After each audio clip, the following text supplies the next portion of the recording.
30 million square feet of real estate, America's largest privately owned developer. The Cafaro Company is about a family legacy and how it's been touching communities across the nation for 75 years. Hey teammates, welcome to another episode of It's All About the Team. And it's great today to have Esther Buschau. Good to see you. She said, all right, I'd like to make you an offer. She gave me the numbers right there and then. And she said, when can you start? It's so obvious that the team is more important than what you need. I think work hard, play hard. That created a culture and has created a culture that has spanned 75 years. I went up to him and introduced myself to him. And I said, could I borrow $20? It was Bruce Zolden. We've developed in 14 states. We currently have over 30 million square feet of real estate.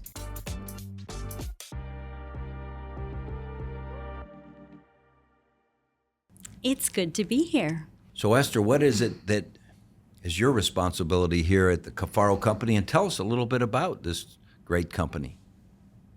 So we are a shopping center and commercial real estate developer. We are one of the largest privately held shopping center developers in the country, with 30 million square feet of real estate spanning 14 states.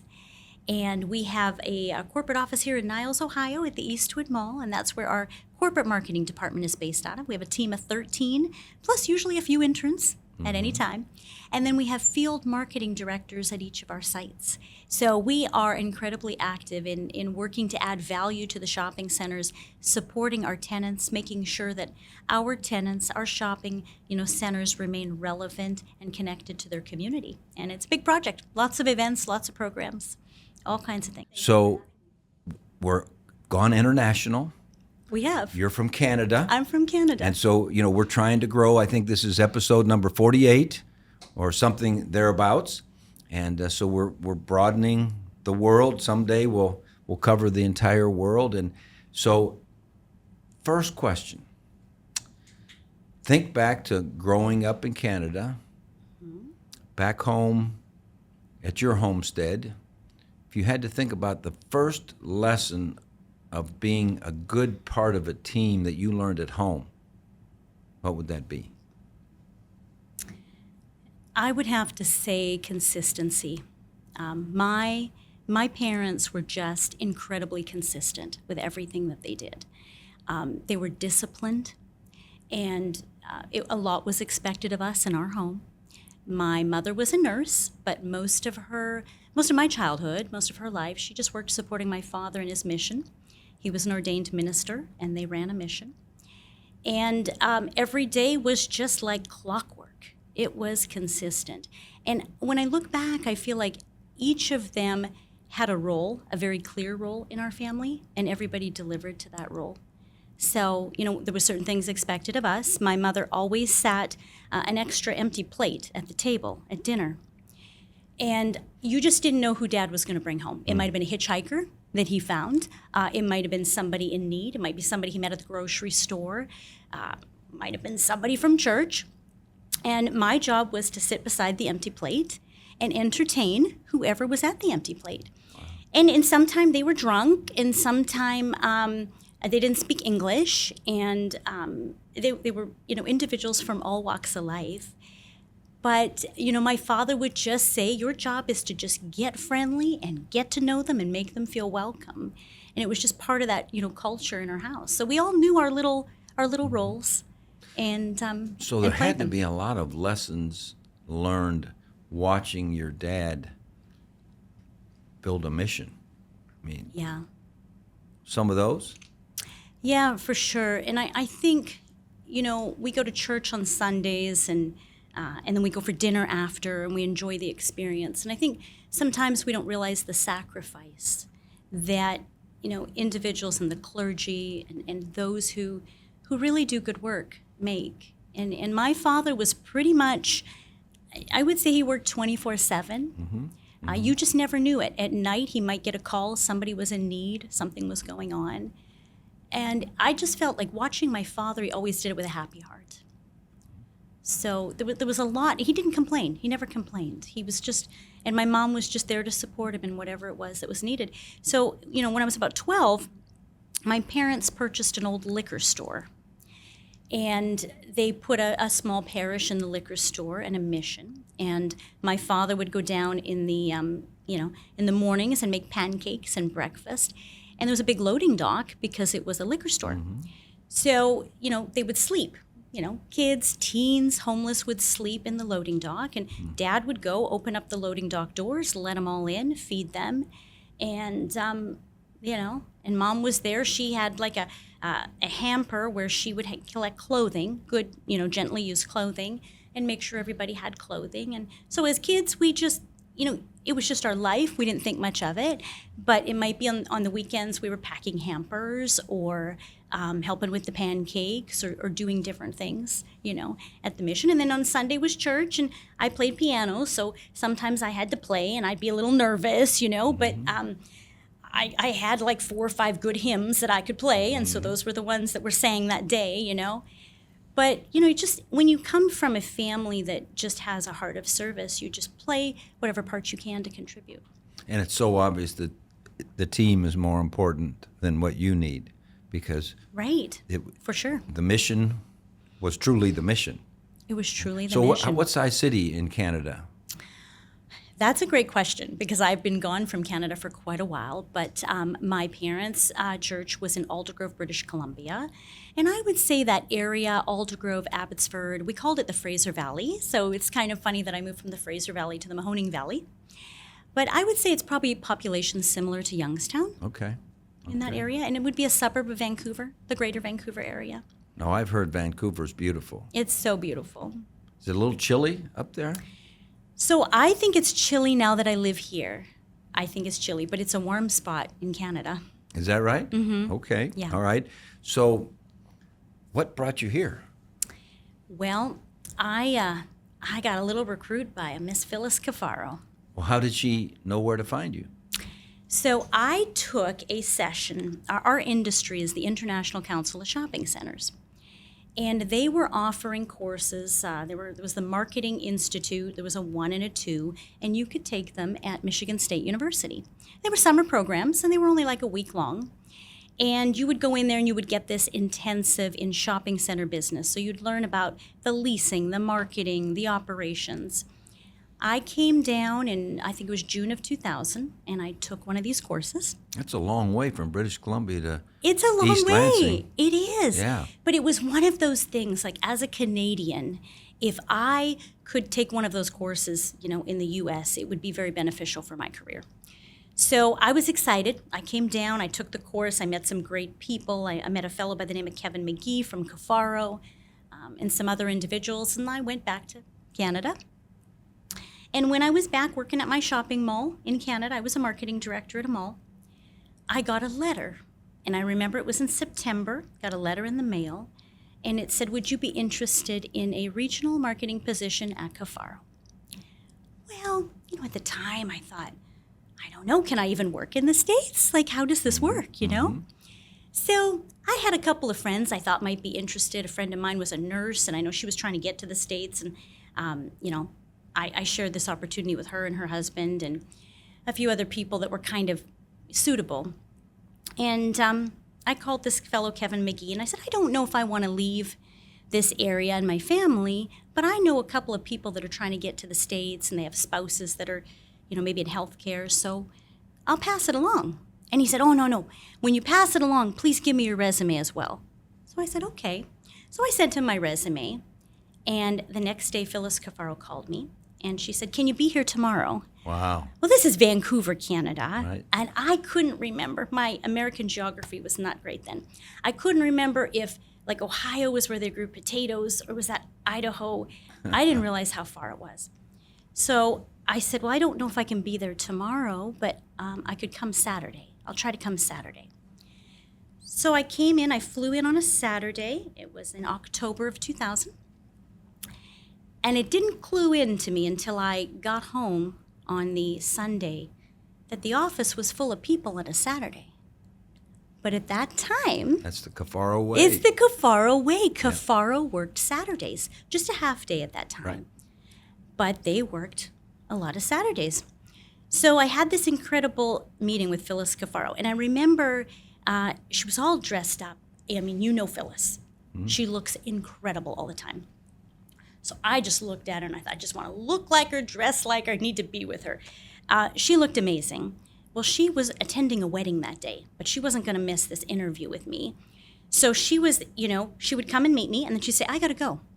Well, later she told me went to the, wedding, went to the church, and then she came and interviewed me, and then she went to the reception, and then she met up with me after. Like, this woman was just a going, right? Mm-hmm. So she gave me a tour, a driving tour of the area. Now, at that time, you know what Youngstown looked downtown. I never saw the downtown. She toured me all up over Howland and all these different areas. She took me to her home. I was a little concerned it might be cold here. So she walked me through her garden, which was incredible, and I saw there was a Nellie Mosser clematis. I'm a little bit of a green thumb, minor green thumb. Okay. So this is a climbing flower that really can't survive more than -10. So I thought, okay, it can't be too cold here. I think I can handle it. She introduced me to her husband, Tony, and he had some great questions for me, of course. And, it was a great little weekend. I had this big, huge portfolio case. We didn't have anything really digital 25 years ago. So I had this big, huge case about as big as me that I carried around, and it had samples of the different projects I'd worked on, different, work pieces, and she reviewed that in very careful detail. And then, as she was driving me back to my hotel, she said, all right, I'd like to make you an offer. She gave me the numbers right there and then. And she said, when can you start? Well, I said, I got to go and I got to figure out, how do I legally get here? What can I do? And this is October. And in our business, November and December, right. That is crunch time. I thought, I can't leave my shopping mall, at this time. So I said, well, let me think about it. And she said, here's my deal. If I make you an offer, you're coming from a long ways away, I want you to stay for 2 years. If it's 2 years, I'll learn from you, and you'll have time to learn from us. So I thought, 24 months, this could be great. I get those 6 letters on my resume, Cafaro. I'll be set up in the homeland. This will be good. So I went back, I talked to my father, and my father said, go work for Phyllis Kafaro. That was it. He didn't have to think twice. And what he said to me though is give your current employer. He always wanted to know my employer's names. And give Susan Black 4 weeks notice. She was the general manager of the property. So I said, okay, Dad, that's what I'll do. And then we started the process, and it wasn't easy to get immigration. Right. But Phyllis hustled, and she called all the right people and got the attorney in Washington and this, that, and the other thing. And I didn't arrive until November 27th. I had a few holdups at the border, different things. My paperwork needed a little refining. And I started just after the Black Friday weekend. Well, for our viewers that don't know the Cafaro Company, because we're international as of today, the Cafaro Company was one of the original mall builders. Back, when would the first malls have been built? How far back? Well, 1949 was when the company, was founded, and then we started to kind of grow from there. It's a really neat. It's truly a rags to riches story. Yeah. Started with, Mr. Kafaro. He's behind me somewhere. I don't know if he's in the screen or not, but working for Truscan Steel and really feeling he could do more with his life, and opening a supper club. The Ritz. The Ritz. Ritz, yeah. Yes, the Ritz. And, from there he went into plazas and then enclosed malls, and the company just kind of continued to grow. And when I came to work for Kafaro, I had seen their ads in industry publications. So I knew those 6 letters, and I thought, oh man, that looked good on my resume. But I didn't realize there were still, live humans with that name running this company, because it had been around for so long. But the reputation in our industry was always one of incredible respect, and just that it was a well-oiled machine. But it was always known you had to work hard. Oh, yeah. Yeah. When I came here as the coach in 1986, one of the first places that the athletic director, Joe Malmazer, took me was a Saturday morning to the Cafaro Company to meet William Kafaro. And I thought was interesting. They're working on Saturday morning. I thought only coaches worked on Saturday morning, but they were in there working all morning, and then they had lunch, and I got to go to the Ramada Inn and sit and have lunch. And so this is a great segue because you have the Cafaro Company book right here. I do. Why don't you lift that up so that the cameras can see it? And so that's the heaviest book, by the way. Oh my goodness, I've ever. it's so heavy. I don't know what paper it was made on. Good quality stock, for sure. But that's it's the a great story of the founder of It the is. Cafaro Company. And so I know you had a lot to do with putting it together, as did the family. So you learned a lot. You experienced a lot while you've been here, but you learned a lot through your research. Oh, for sure. So if you had to say, what's the top lessons that you learned about building a team, in this case, a business, a family, what are the great lessons from that book that you could share with our listeners? Well, first, I could take very, very little credit for the book. This is all Tony Kafaro, and I was lucky enough to be a little bit of an assistant in some areas and helping collect photos and coordination and meetings and things like that. But that was really his labor of love. Oh, he spent a lot of time. He spent so It's a much great time. book. And it's a beautiful reference for those of us as employees because there's so much in there, we can go back to, and, history and things like that. But when you talk about what did I learn the most, it's actually something that comes out of our mission statement as a company. So we have this very big mission statement, and it lists off all of the incredible characteristics you need to be a great team member. But there's a line in there that I love, and it talks about how each member of our team is an extension of the Kafaro family. And we recognize they are our most valuable asset. And I feel, for myself, that's what I lived. When I came here, I didn't know anybody. And I was just happy to get this great job in America. And Phyllis Kafaro took me in like a daughter, There was actually a period of time where I lived with Phyllis and Tony in their home. Because when I came here, I thought there would be a very robust downtown, and I could just get a furnished apartment and things like that. And I left, sold my car, and I was going to buy a car here and everything. So I was a little bit, kind of very solo when I first came, needed a little bit of help. And they put me up at their lake house for a little while. But I wasn't real good driving in the snow because Vancouver doesn't get a lot of snow.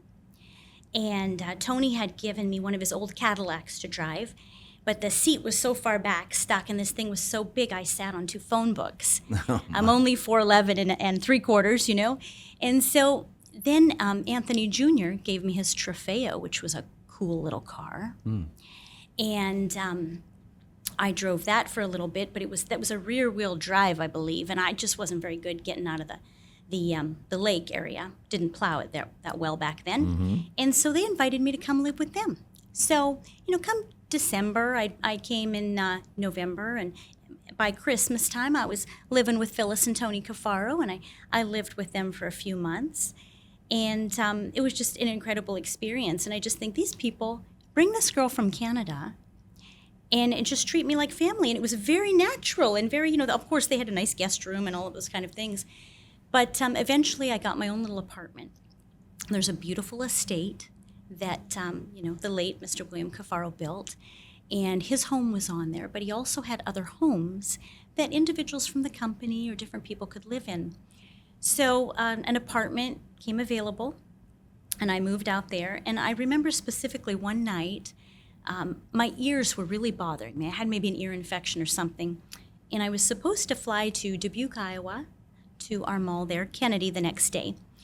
And Phyllis Kafaro called me in the evening, "You're ready for your trip? You got everything organized?" And I said, "My ears are really bothering me." She goes, "Open the garage door." So I said, "Okay," and I opened the garage door. She pulls over in her Lincoln, and she's got a robe on and curlers in her hair, and she hands me a big bag of stuff, and then she takes off. And, she's Phyllis Kafaro, And then she calls me right away. The phone's ringing again. She says, "Okay, in the bag, there's a hot water bottle. You need to put your head on this side. You got this decongestant. I need you to take 2 of those. I need you to do this, da-da-da-da-da-da-da-da, and cancel that trip. You can't go tomorrow." Wow. So I'm thinking, here is somebody who, really could just say, oh, too bad you're not feeling well. Maybe go to the pharmacy. She pulled that Lincoln right over. Now, she made sure I had the garage door open so she could pull in. Nobody else was going to see her in her curlers. Mm-hmm. To this day, 25 years later, only time I've ever seen her in a robe or in her curlers. But it just spoke to like the essence that when you work for this family, you truly are an extension of their family. And so, how many different geographic locations do you have? Well, we've developed in 14 states. We currently have over 30 million square feet of real estate. At that time, I oversaw 8 shopping centers when I first came as a regional marketing director. And I did that for about a year and a half, maybe just under a year and a half. And then the wonderful individual who had, brought me to the team, he went into the military, and the position became open, and Phyllis asked me to take it. And I said, oh, no, I'm not qualified, yet for that. I'm still trying to get this American experience. And so they hired another person, and he was here for maybe about 12 weeks. And then Phyllis Cafaro took me over to Kahunaville, and she sat down with me, and she said, you'll be taking this job. And and I've heard so many people on your podcast talk about being stretched and that challenge and how good that is for us. Yep. I think at that time I just felt young. I wasn't even 30 yet. It was a lot of responsibility. This company has incredible tenure, so the other department heads were much more experienced than I. But she made me a couple of, promises, and she said, listen, I know I got a lot of ideas, and I call often, and sometimes I change my mind, and sometimes I do this and that. But she said, take this job, and I'll back you up. And I'm not going to give you a hard time, and sometime I'll even let you be right. And I thought, oh. So, I really didn't have a choice. But I ended up taking the job as director of marketing, and that would have been in, I believe, 2003. And I've held that position since then. Obviously, I love what I do, and I was thinking the other day, I thought, I loved it back then, but I love it even more today. And I think that goes back to the fact that you're part of a family, you're part of something greater, and the opportunities that they have extended me over the years, the people that I've met, the places that I've gone, I mean, that in itself, is a book. But they great family.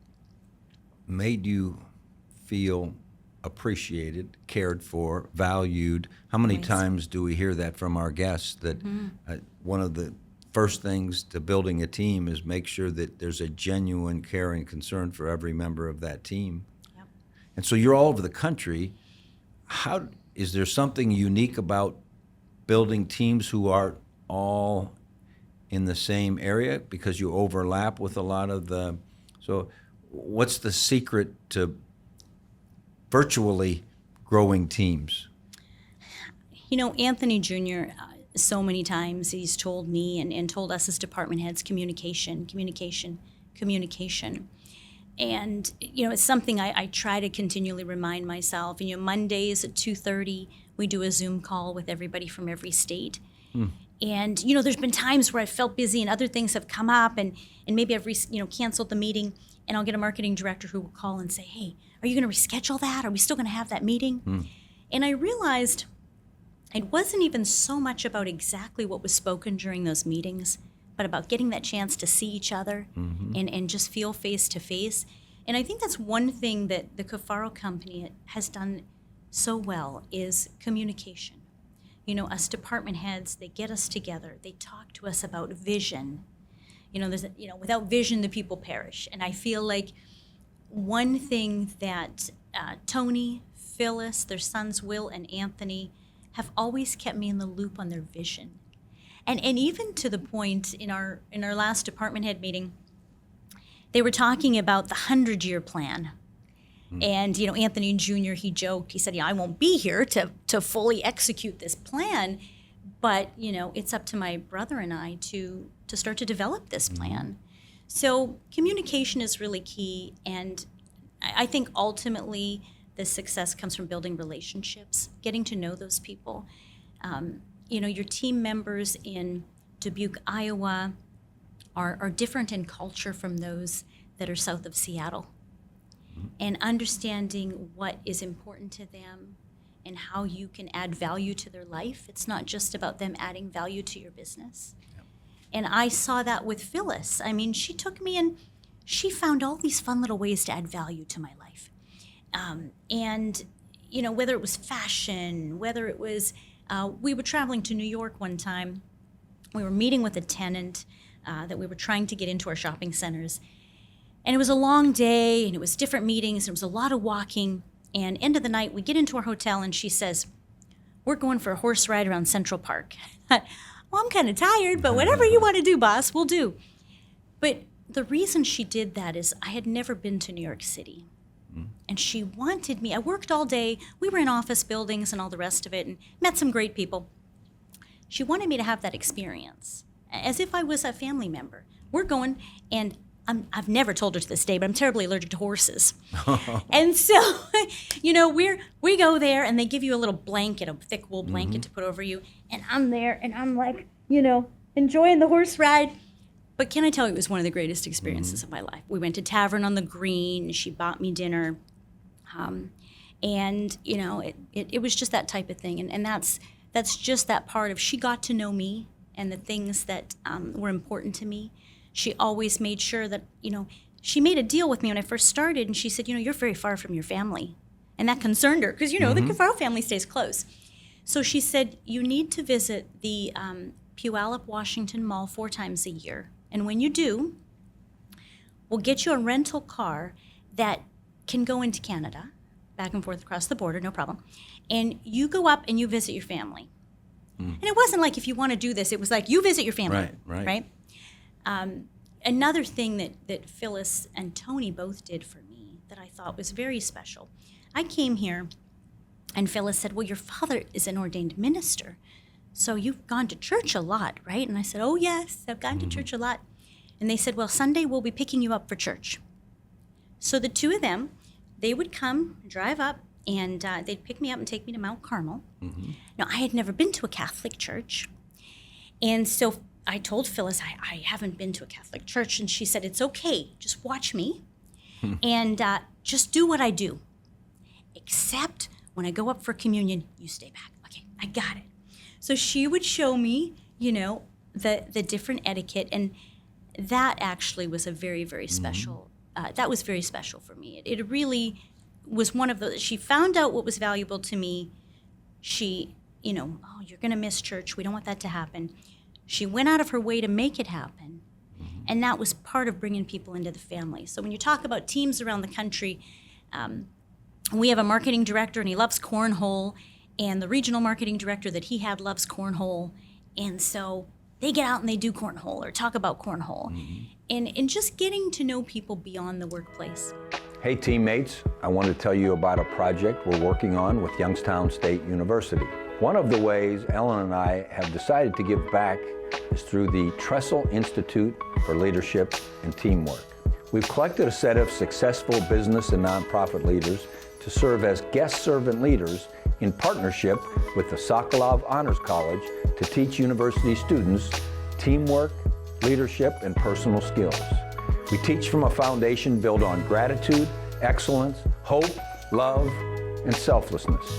If you're a young person or parent helping to search for a unique college experience, you can learn more at trestleinstitute.ysu.edu or ysu.edu. Links will be provided in the show notes.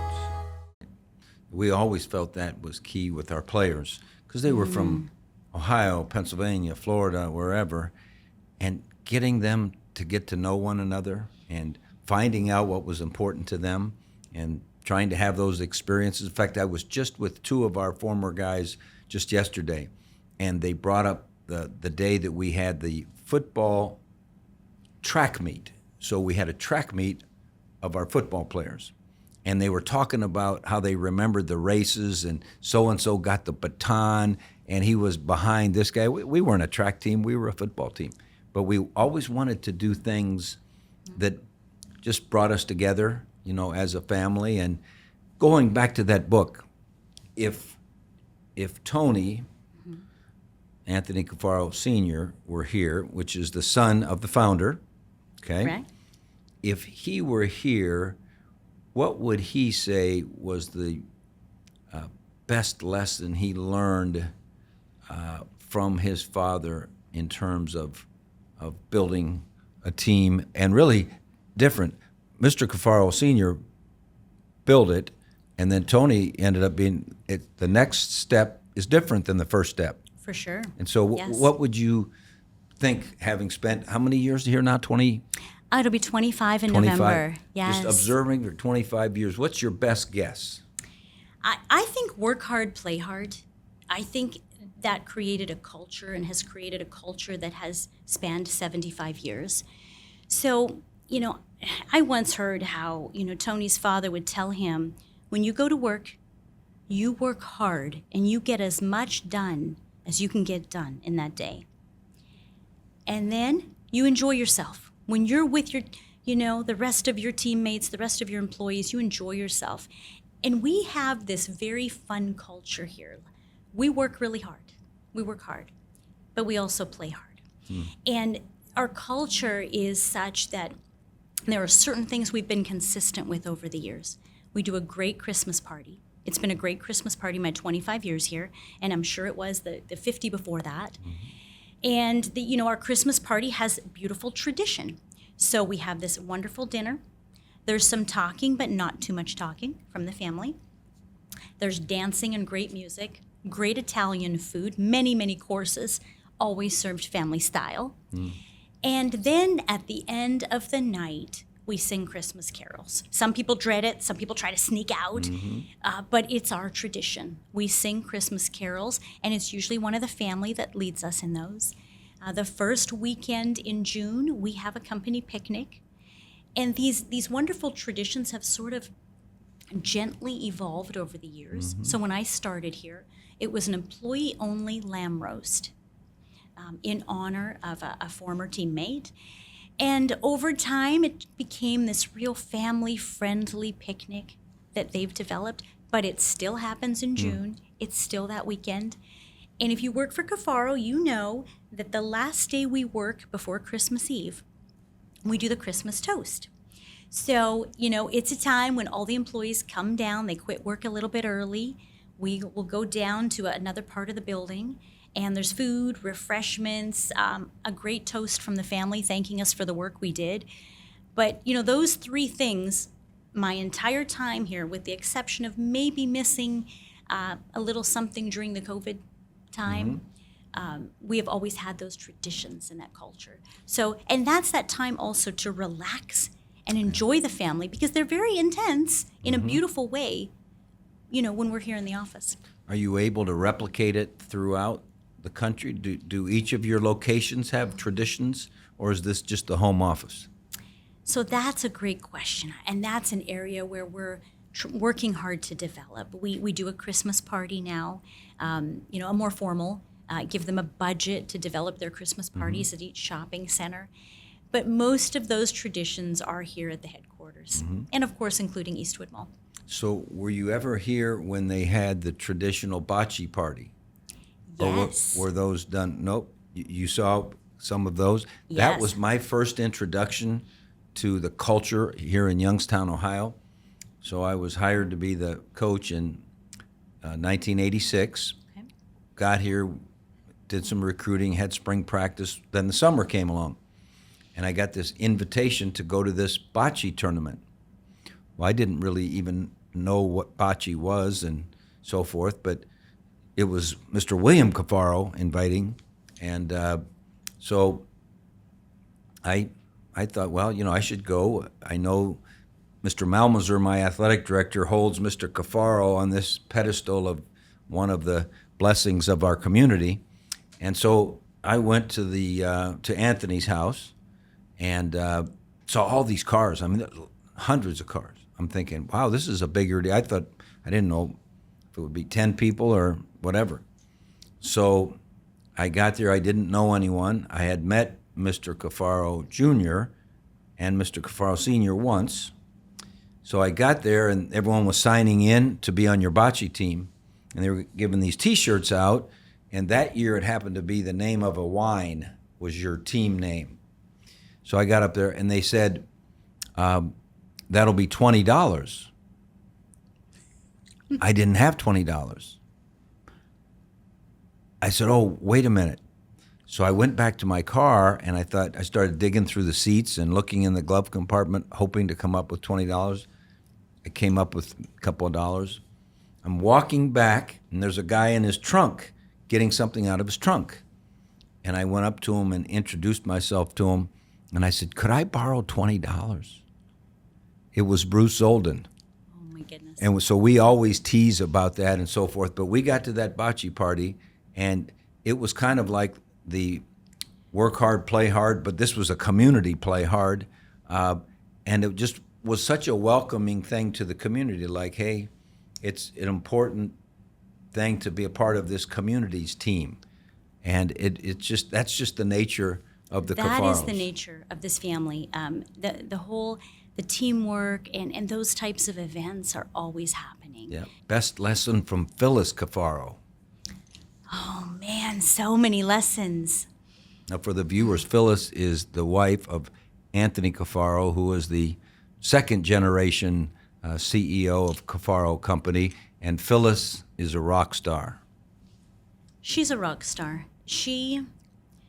I would say the best lesson is most people that work for Phyllis, including myself, would jump over the moon for her because she will jump over the moon for you. And I watch her jump over the moon for people and just selflessly so much, whether they need an appointment at the Cleveland Clinic and she's got a contact, whether we hired somebody but their spouse needs a job, she's going to find them a job. I mean, she has so many projects going all the time. I just keep a massive spreadsheet, and when she needs me or I have to keep a spreadsheet to keep them organized because she is so busy jumping over the moon for people. And so I would have to say, jump over the moon for people. It's worth it. So now we won't use names. Okay. Think of a teammate who has been an extraordinary teammate, and in your 25 years here, and why? What made them a great teammate? All right, I got one. I would say consistency and true loyalty. There's an individual, and he's been here probably a year or two longer than me, probably 27 years now. And his loyalty to the family and the company is just unheard of. I don't remember, I've supervised him since probably 2003. There's not been a task I've asked him that he couldn't figure out a way to get done for the family. And even when he does an amazing job, he gives the credit to somebody else, gives the credit to the family. Just outstanding loyalty. So a month or so ago, we were on a Zoom together. Mm-hmm. You were, I don't know where you were, in one of your properties. Right. And I was in the room with some of your summer interns, I think they were, and Yes, some of your yes. young staff. So as you think about that group, and they had such a glow about them, you could tell they were proud to be working here, dying to learn. What lessons do you try to teach that level person who's really, they're not your, most of them weren't your full-time employees. There were several interns in the room, several correct? interns. Yes. So that younger group that's just coming in, Mm-hmm. and that they have to learn, hey, this is Team Kafaro. This is how, what we want you to learn. What are the biggest things that you try to get across to them? Work hard. It's a huge part of what we do is work hard. Persevere. Attention to detail is very big with us here. But I think the most important thing with interns, and interns is something I really credit the family for helping me embrace internships. And actually, I think even when you were at YSU, that was a big part of us getting more interns in here, and a couple in each department. And Will and Anthony Kafaro, our current co-presidents, many years ago, they were at a department head meeting and they said, we want to bring in young people into this company, and we want you to mentor them, and we want you to give them opportunity. And I remember at the time, and this was many, many years ago, thinking, oh, but I'm really busy. I have a very active department. I don't know how much extra time I have. But I rose to the occasion and took in my first intern, and I loved it. That intern gave more to me than I gave to them. Ideas, creativity, assistance. Yeah. And I'll be honest, interns are probably one of the things I am most passionate about. I love interns, and today 60% of the Kafaro marketing department are individuals who interned with us, mostly from YSU, some from Kent State, and that are working in our department today. And, yesterday, for example, I was able to take our interns to a meeting with one of our co-presidents, with Will Kafaro. I know that interns pretty much have full reign of this building. If you intern with Kafaro, you're going to be put to work, right? But you're going to be given responsibility. You're going to be given exposure to seeing how the family operates. And it's really, interns have been a real gift to me, but also a gift to our company. Sure. So here's the real question. Now, we talked before that you'd watched or listened to 47 of our episodes, okay? So think back to, let's say, 3 or 4 aha moments from someone that you were able to internalize and then maybe utilize for your team. So, as I've shared with you before, I love playing little clips. I kind of time stamp them in little clips that I think will be helpful to my team. I'll play them in our Wednesday staff meeting. But a few that really stood out to me or left something strong with me was Nate Ebner. Might have been episode 3. And here's a fellow who grew up in a junkyard. His parents had a junkyard. And I thought that was fascinating. I'm starting to listen to the story, and then, you hear what happens to his father, unfortunately, lost his father. And then his mother. What took me about his story is the way that his mother rose to the occasion and became, in essence, the coach in his life. So as a woman and, someone who enjoys following, stories of strong women, and I've always worked for strong women. My mom is a strong woman. I mean, she's 83, and she just sent me a text before this podcast, and she's like, did you take your collagen today? And I'm like, I did. She was like, I got 2 more bottles I'm sending you. She wants me to take the Canadian version of the collagen. But I've always worked for strong women, so even though I told you I started listening to your podcast because being from Canada and being from the West Coast, I didn't know a lot about football. And I would find myself in these big conversations where all the department heads would be talking about football or the game, or my team would be talking about it, and I didn't really know a lot. So I thought, oh, phew, this is great. I'm going to learn about football. And I just earmarked my time, and I wait for those Tuesday launches of the episode. And I am learning a bit about football. But boy, is there so much more to learn. Really what I'm learning about, is team for sure. But, it's that was a podcast where just listening to how he spoke about his mother. And now his mother, she, was just strong enough to be honest with him, to keep him on the right track, you know? Isn't that a great lesson? It's a great lesson. The parent isn't the friend. The parent is the one that has to have the courage to be strong enough to tell the truth. Absolutely. Yeah. I really enjoyed Marcus Freeman. I didn't know him. I have a great teammate who is, such a Notre Dame fan.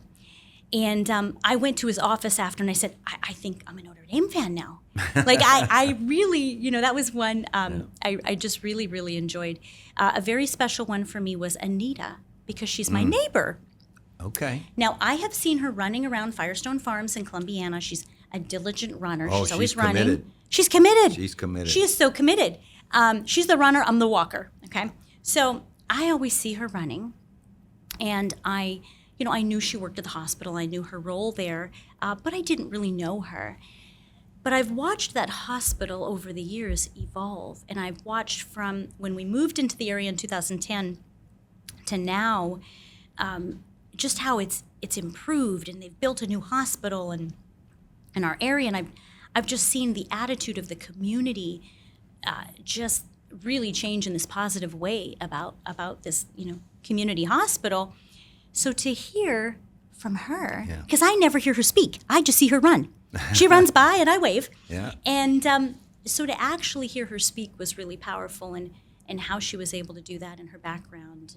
And that was one that really, really spoke to me. And then a quote that I'm using, and I'll quiz you. You can tell me which one this is from. Okay. A quote that I'm using a lot is, "I am paid to be honest with you." I really took that as we are as leaders. Yeah. We are paid to be honest. Yeah. And something that you always say that I really appreciate, it's not personal. You know what I mean? Right. It's not personal.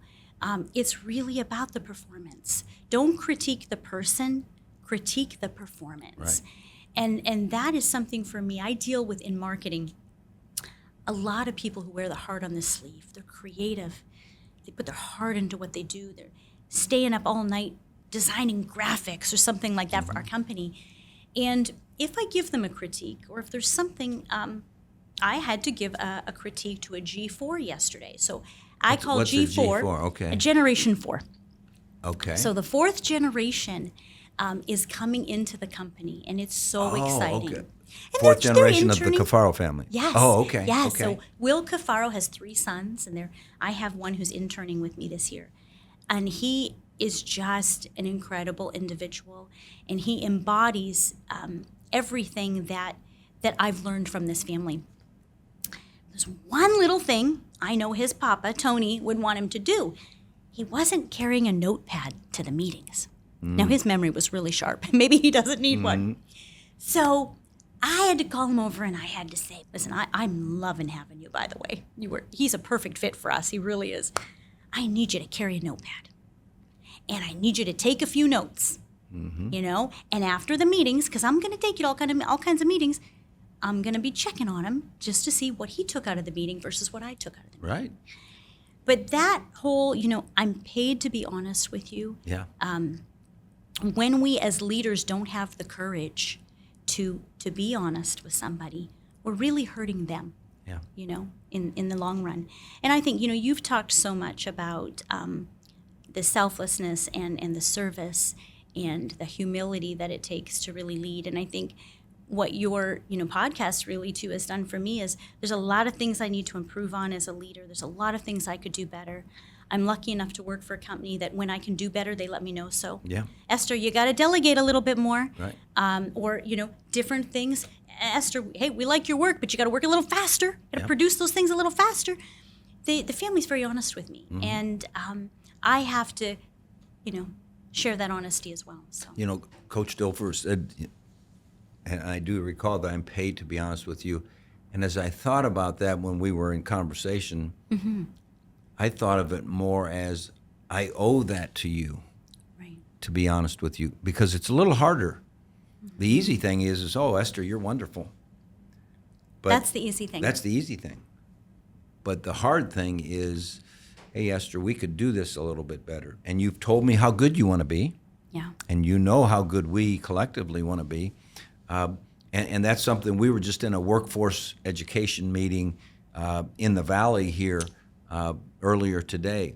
And we were talking about the long play of having a workforce development that we're going to need for generations, and being willing to set that standard, being willing to have those high expectations. People ask me all the time when I was up in my years in coaching, they would always say, have the players changed since you began 40 years ago or whatever? And I'd always think about that, and I'd answer, no, I don't think the players have changed. The parents have changed a little. Yes. They're a little Heard more. you say that. They're a little more Involved. But the players still want to know, what do you expect from me? They want to be evaluated if they really want to be good, and they don't want to be sugar-coated. because they have high goals. Absolutely. And that's why we owe the truth. Last one, okay? Because this is one of my favorites. Give me your best recall of something that might have spoken to you, General Mary Ann Miller, because she was one of my favorite, 4-star general, just a rock star. Completely one of my favorites as well. And I actually one that I shared a concept with my team. So, here's this incredible woman, and she's doing flight training, right? And I don't know how it works if you sit in the back seat and then the student sits in the front, or how that works. But she's explaining that she's doing flight training, and she is cueing the new pilot on how to fly this plane. And pilot's doing good. Pilot is consistently take a left, take a right, and then she does another run. And she doesn't make the movements herself, right? So she's cueing it all, but she's only cueing. And he misses a turn, or flies over, or doesn't do what he's supposed to do. And she says, well, what did you miss? And the pilot says something like, well, you've always moved your hand or made the movements, and so I saw that. And so that's what cued me. And she was trying to teach him only to understand with audio. And she didn't realize she was kind of assisting him by going through the motions herself. And to me, it was a great example of how, if you want to teach somebody to do something well, you teach them, maybe you go through the motions and let them shadow you a little bit, but then you got to give it up. That's right. You just got to let them go. That's right. Now, I don't know if you're in a plane, you're going to let them go. But but it just really stuck to me that here this person was getting it right, until she took off one of the senses. She took off the visual sense. And when it was just audible, that individual, couldn't do it. So it just was a great lesson to me, if you really want to coach. Well, I'll give you one quick General Miller story. This fall, we're going out to California for a fundraiser for a group that she's on a board called Leaven Kids. Okay. Leaven Kids, like raised leaven. Yeah. And they have a number of places that they have 5 to 10-year-olds who live in urban projects. And they go and buy a project and renovate it into a school. And then when the kid gets off the bus, they have talked to the school. What's the homework? They're ready to do the homework with them. They feed them. They have activities. They do things just to further the academic day. And then before they let them go back to their project, they make sure everything's okay at home. And she is wanting to get these spread out all over the country, and so I'm trying to talk Ohio into that's very special. Seeing if we could get involved with that. But that's the kind of person that she is, and that's the kind of people that we've been blessed to have on It's All About the Team. And you're just like all of them, and we appreciate it. And I can't thank you enough for sharing your time and sharing with us what has made. Now going into the 4th generation, you say? G4. Yeah. What's the percent chance? What's the percent we had just read about going from generation 1 to 2 is maybe 30%. 30%. And 2 to 3 is 12%. 12%. And 3 to 4 is less than 5. Less than 5. And I learned that. That was from Alexa Sweeney Blacon. Yes, it was. Yes, it was. I had to think her. for a minute, but that was yes. But so, okay, you got me on that one. But I actually told that one to Anthony Kafaro Jr. and he's like, Esther, I want that.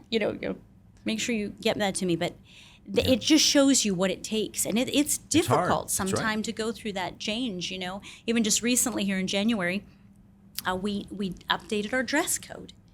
And I love the whole formal dress code. I love a shirt and tie and those types of things. And they modified the dress code a little bit.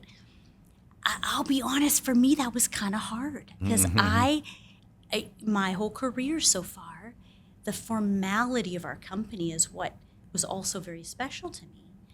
But we have to be current Right. with what the next generation, what makes them comfortable. My dad was a minister. He wore a suit and tie every day. But that might not be everybody's life. So that evolving, that 30 to 12 to 5, Right. you know, it's Gotta not find a easy, way. but we're going to do it. You bet. Well, thanks so much. Thank And for you all for of you having me. out there, until the next time, remember, it's all about the team.